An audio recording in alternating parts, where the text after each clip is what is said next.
everyone. My name is Oyenwen Isaac. I am a GPST3 based in Edinburgh. I'm one of the Melopack vloggers, and today I'd like to share my insights and experience in GP training.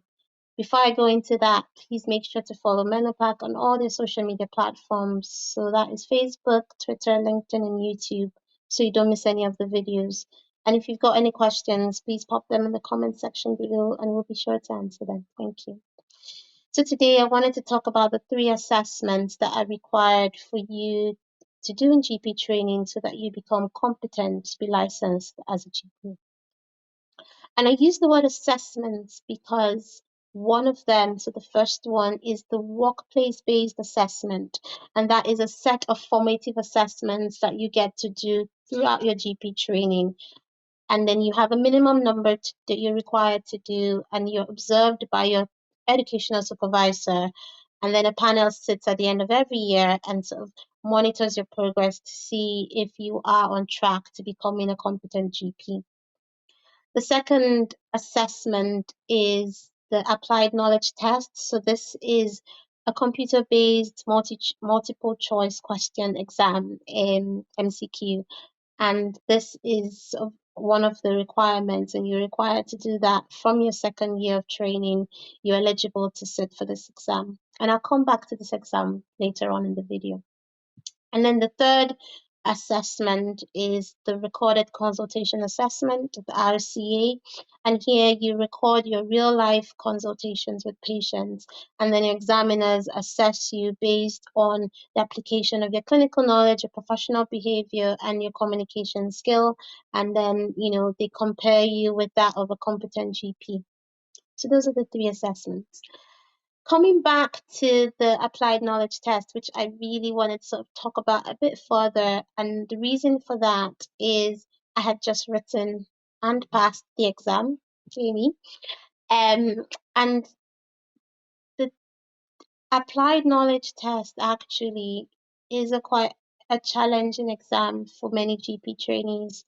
And the reason why it's challenging is, so it's a 200 question exam you to answer in 190 minutes. So if you calculate that, that is an average of 57 seconds for a question.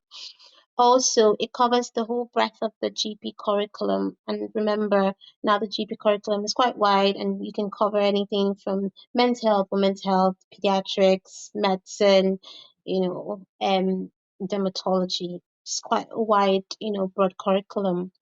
So I think what I'd like to do is just to share my own insights and what I think helped me when I was, preparing for the exam.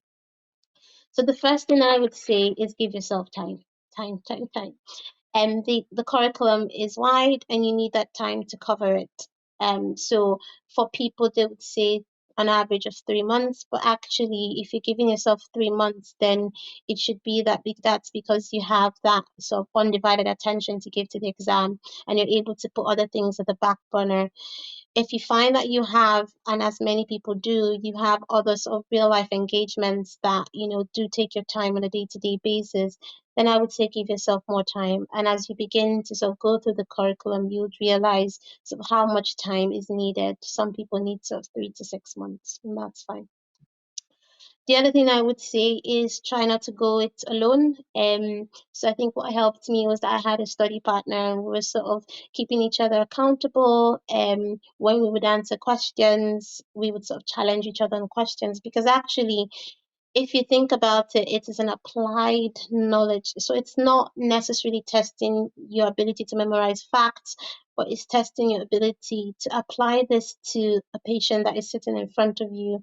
So we would sort of, challenge each other on what we thought we knew, and this helped to sort of consolidate our knowledge and information. So I think that really helped me.